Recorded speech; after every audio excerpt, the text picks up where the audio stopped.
I've got this theory, I'm sure I could find some research about it, that if we could invite people into better relationships, into a sense of community, we could slash the mental health figures. The things that we fight about aren't really as important or as big as the things that are going to unite us, right? As a Christian, my faith in God transcends the mess of the world.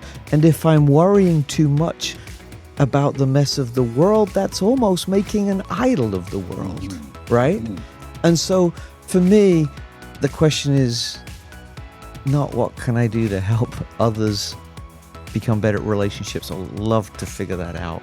But the hard question is how do I model that?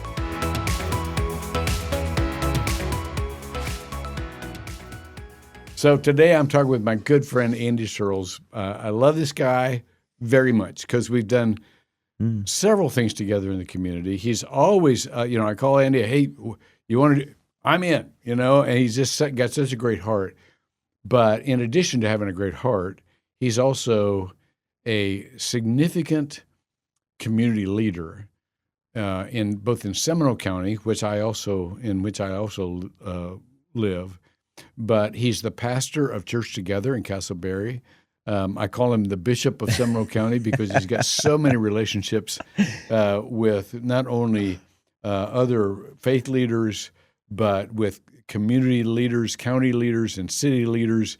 He's the chaplain for the police department, and so he's just a terrific Jeremiah 29:7 guy. In the well-being of the community will be your well-being, and so I wanted to ask him specifically about how to approach the upcoming election season, but more generally, how to be someone who builds up a community as a faith leader. So, Andy, that's what we're doing. So we're going to keep it light today. We're going to keep it light, though. Yeah. If you got a joke, especially got knock-knock jokes. I love knock-knock jokes. Yeah, I'll look for the opportunity as things develop.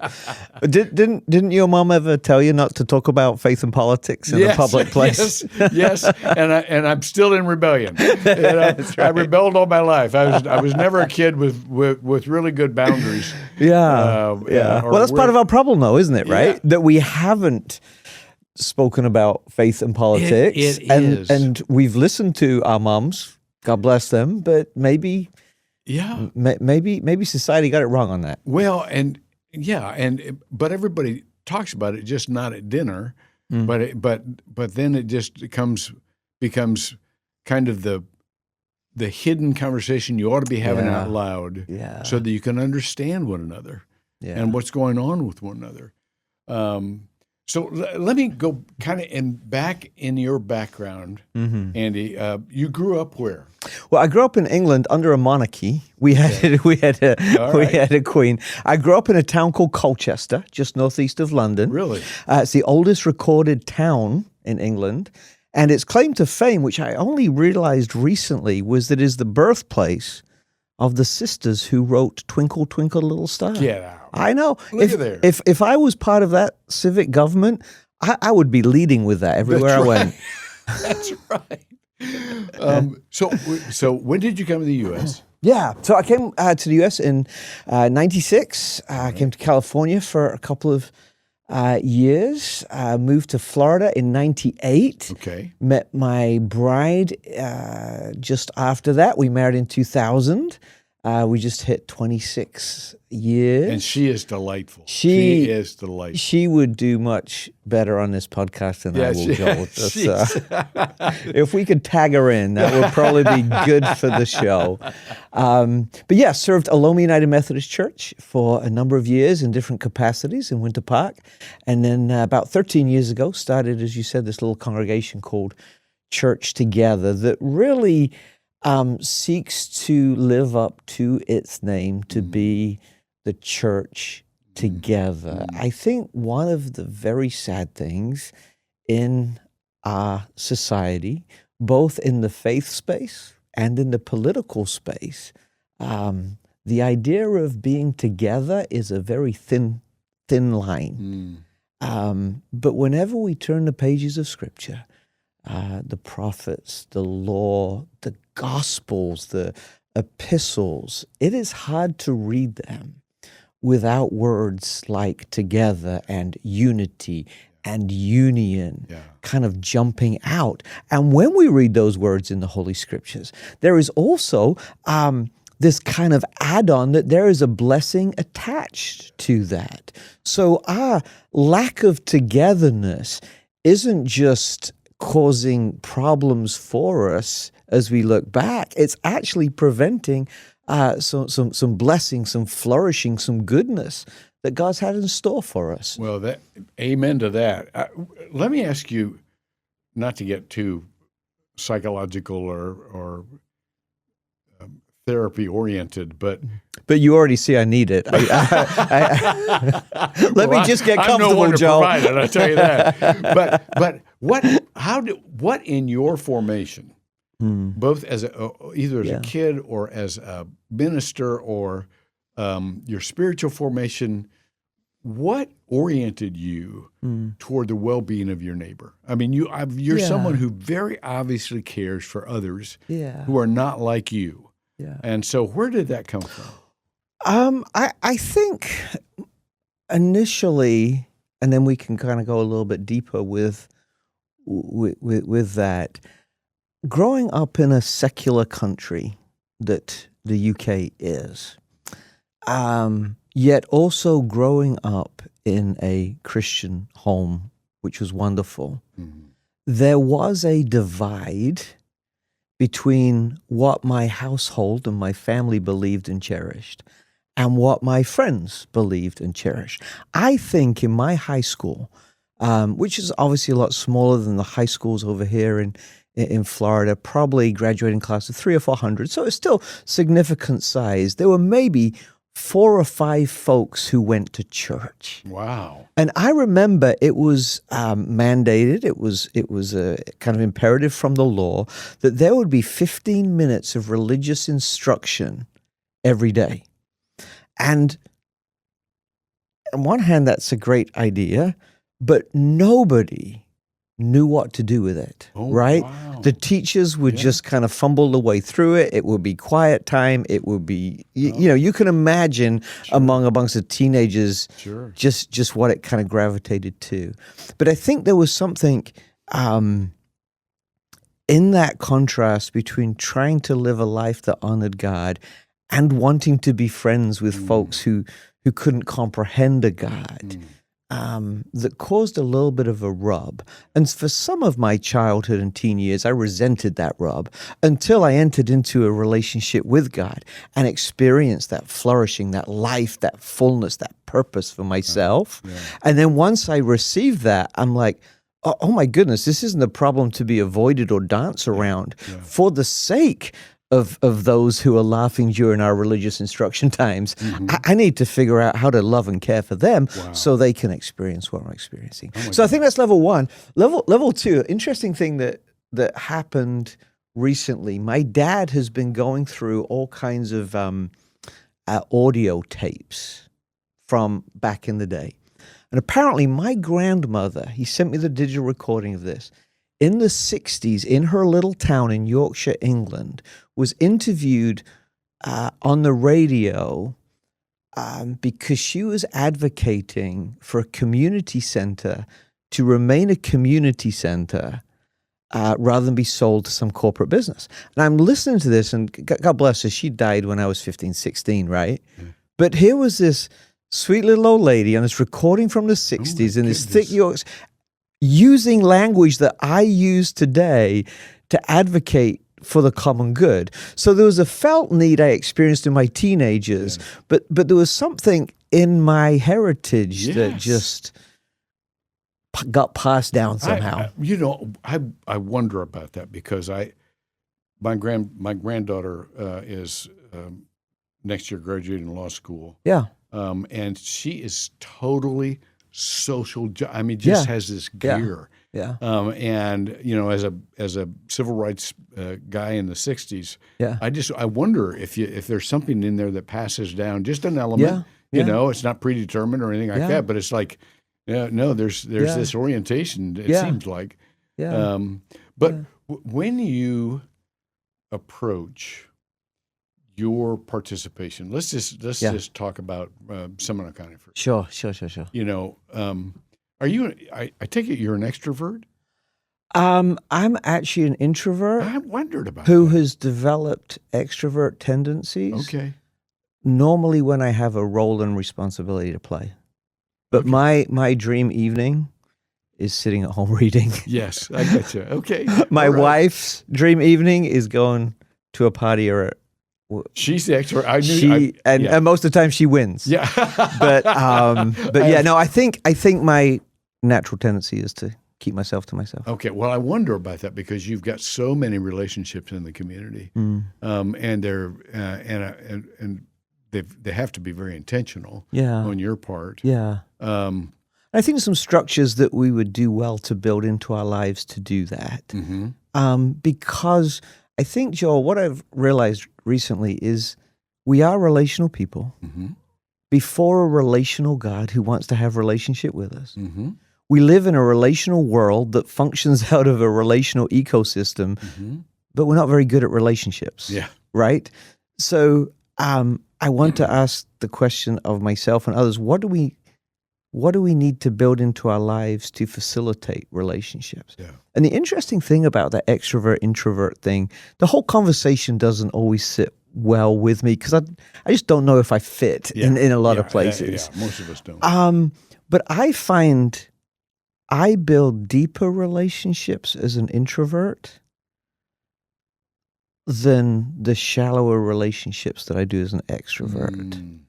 And so there's something about moving slowly that cultivates deeper relationship. Yeah. And it's the lack of that that's maybe causing some problems. Well, let's talk about that for a second because the pledge is focused on Central Florida because we believe that communities can best solve their own problems and need to take responsibility instead of depending on federal legislation or state legislation or fixing the globe, fixing the world. But we realize that the only way to sustain a consistent stream of remedies, so to speak, is to build relationships. It's got to be because you know people, you like the people you're working with. Yeah. But and just to add to that, relationships are so key to a healthy life. Yeah. I do a little bit studying longevity. The older I get, the more I study longevity. and one of the key factors in lasting a long time is you have relationships. Yeah. I believe, didn't Harvard in their flourishing study say that the greatest indicator of health in your 80s is friendship in your 50s? Exactly. Have you heard that? Yeah, exactly. They have these longevity studies that have gone back generationally, and so close relationships or a social life is absolutely key for maintaining health and well-being.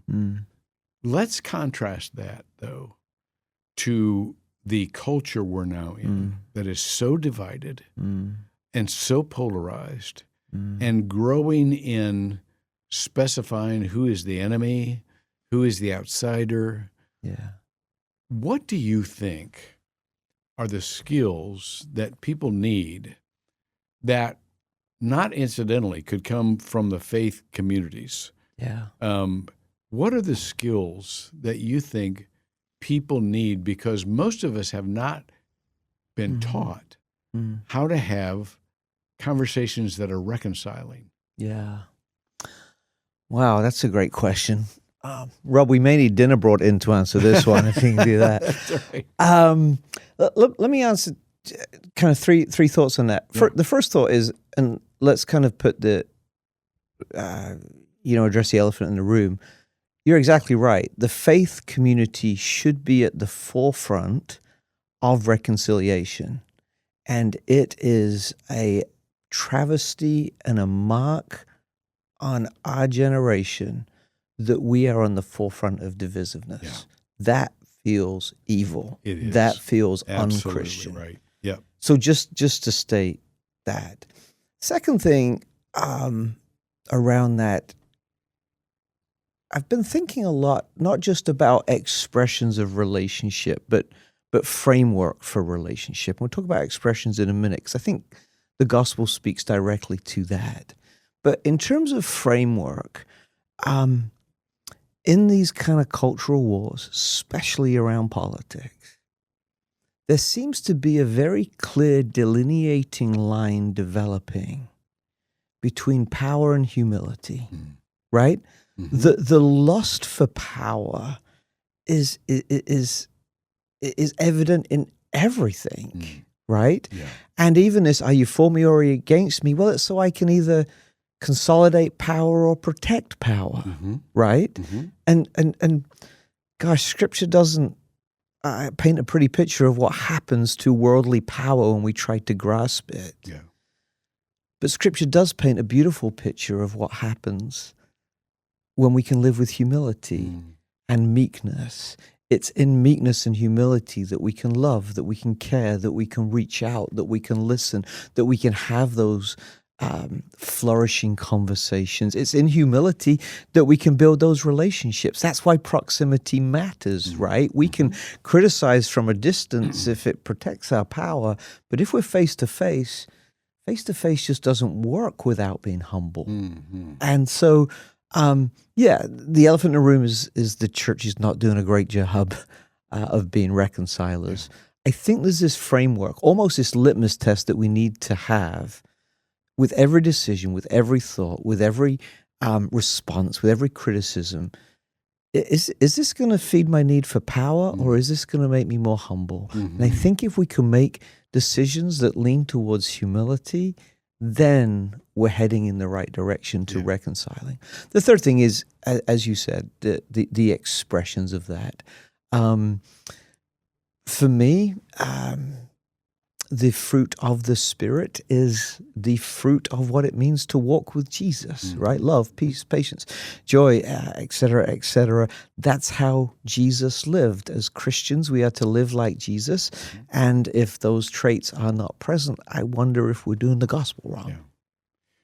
Can you speak for a moment on the increasing isolation of especially this younger generation that are spending a lot of time in games on the internet and social isolation? Culturally, there's a decrease in the rate of marriage. There is an increase in, even though supposedly the most connected generation, we're the most isolated generation. And so people seem to be, and this is brought up by these two teenagers that just attacked this mosque in San Diego, that were radicalized online.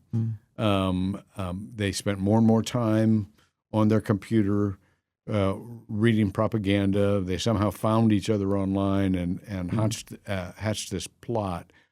But more and more people are being radicalized, not to that degree, but to the degree that they are polarized into these bubbles that don't mix well in community. That if they don't agree, if people don't agree with them, then they're cut off. How do you address that as a pastor? How do you address that as a community leader, as a concerned parent? How do you address that? Again, another big question. We're going to need dessert with that dinner as well, Rob, I think. I'll start with dessert. And I'm by no means an expert in this, and there's a lot of research that's kind of coming out. Again, I think foundationally, I would believe that it is not good for man to be alone. And I think we are seeing some of the fruit of loneliness in our culture, people talk, social scientists talk about the loneliness epidemic, right? In fact, in England, we were talking about England earlier, they have appointed a cabinet level position in the highest offices of government called the Minister of Loneliness. Is that right? Because they realize that loneliness is the spark, is the cause for so many of our social ills. One of the biggest challenges we're facing here in Central Florida is the mental health crisis. Yes. I've got this theory, I'm sure I could find some research about it, that if we could invite people into better relationships, into a sense of community, we could slash the mental health figures. Not completely, because there are some very real chemical, physical, neurological things that happen. But I think just a little bit of friendship would go a long way. Yeah. And so while it sounds Pollyanna on one hand, it also sounds, I think, a lot like the way Jesus lived. To say the answer to those challenges and those radicalizations and the isolation that comes is just by figuring out how to enter into better relationships. Yeah. And I believe the church should be at the forefront of that. Absolutely. Well, Robert Putnam's remarkable book, Boldly and Alone, speaks about the demise of civic groups and social groups. And so the whole idea of people becoming mentally ill from a lack of human relationships. Yeah.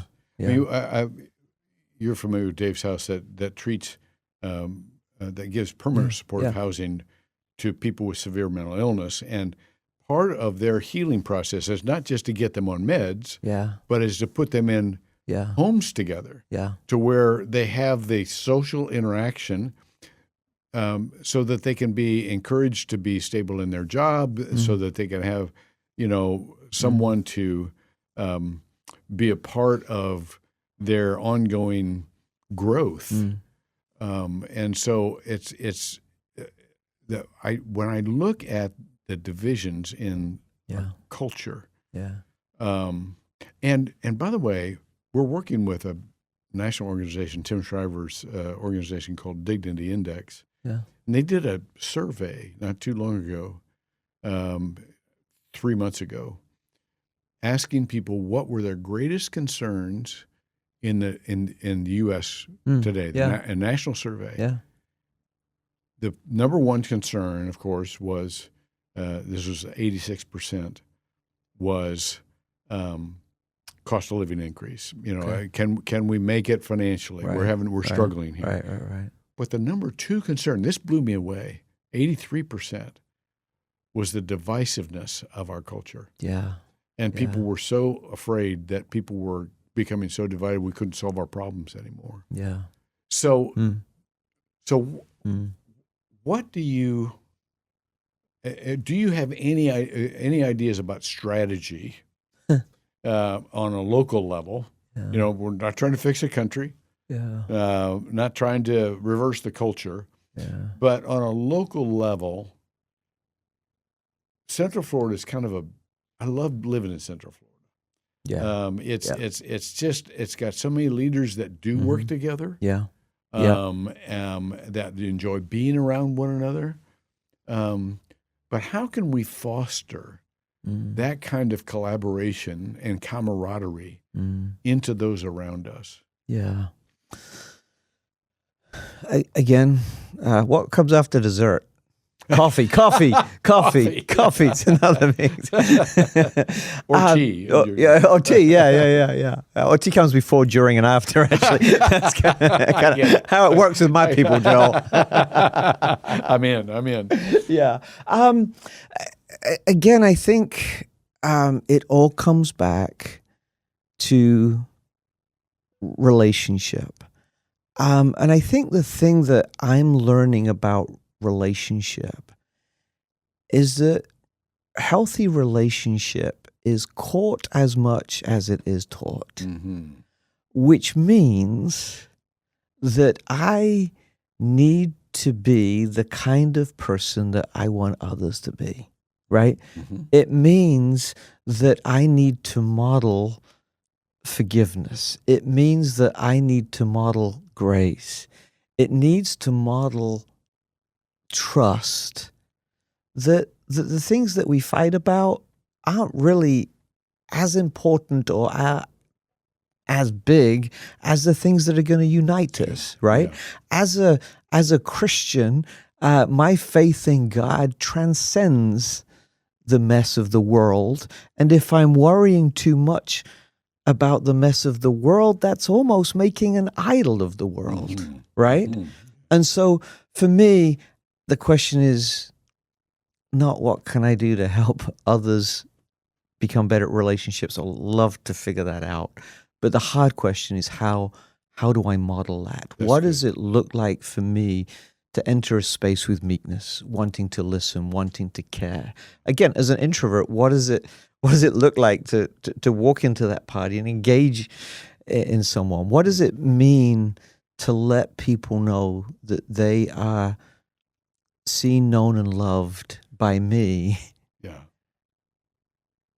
which is only a fraction of how much they are seen, known, and loved by God?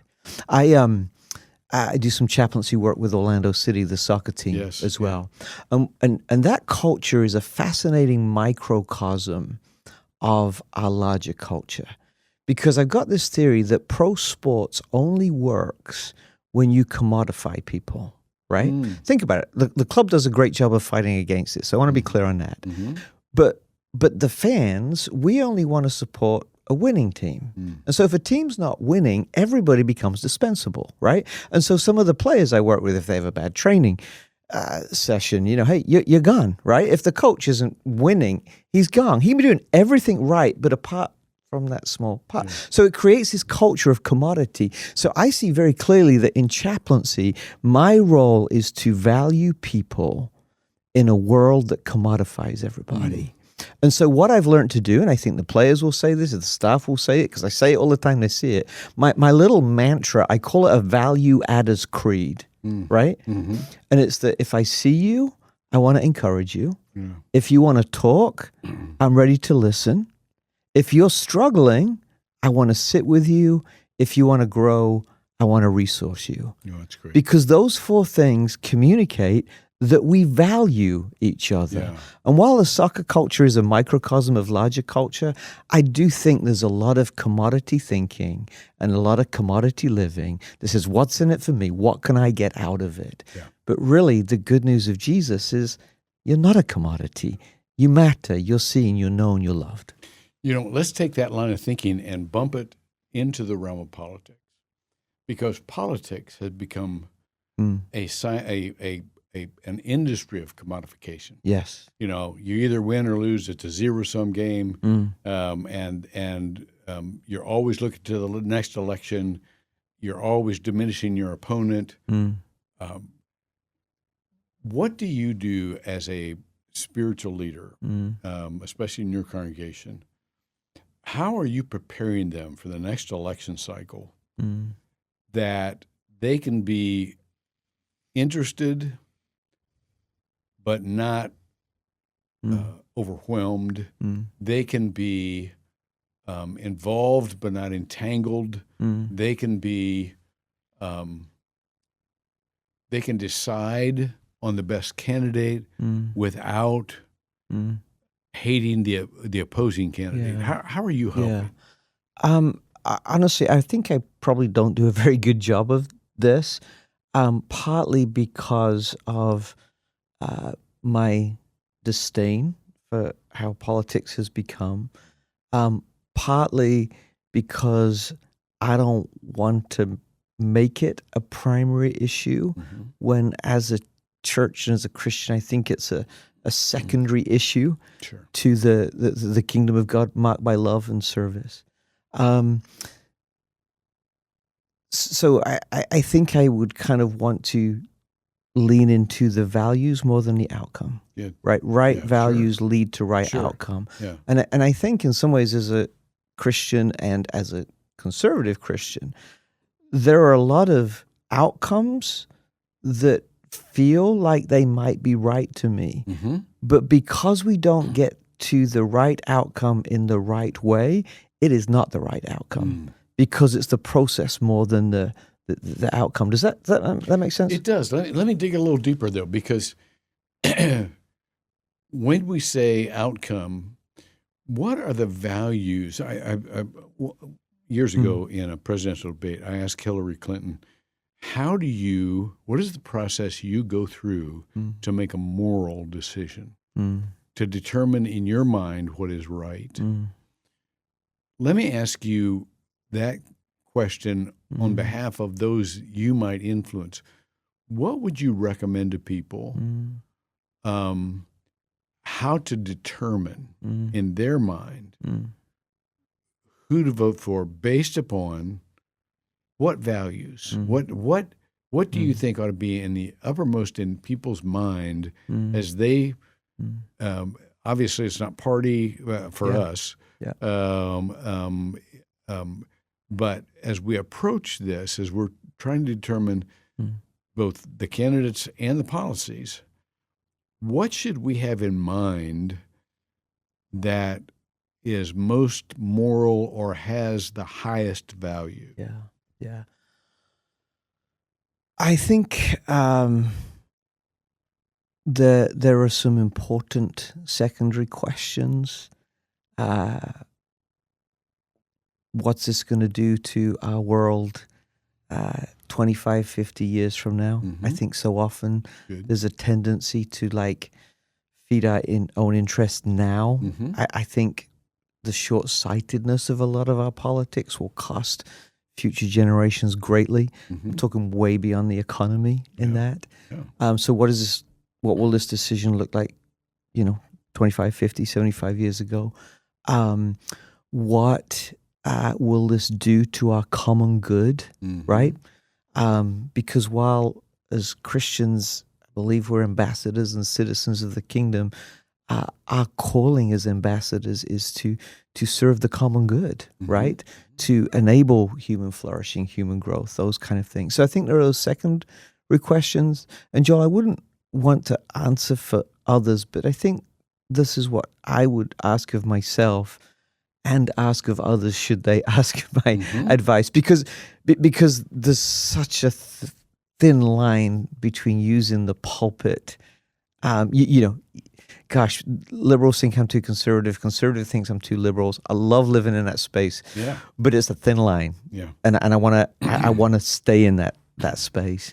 But my question for me, as often as possible in all relationships, in all decisions, as we look to politics, is what does love require of me today? What does love require of me in this decision?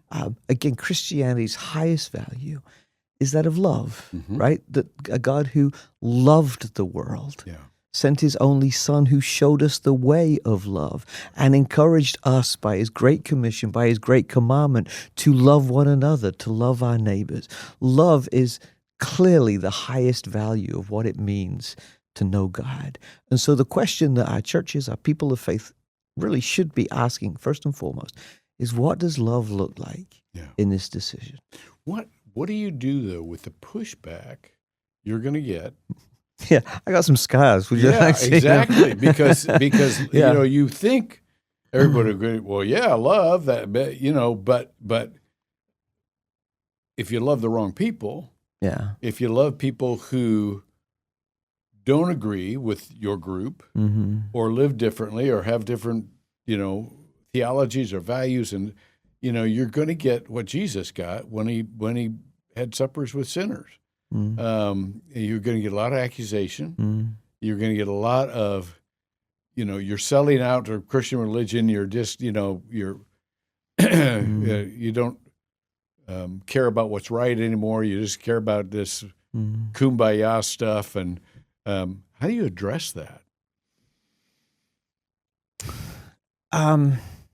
It's a good question. I think for me, being personally, I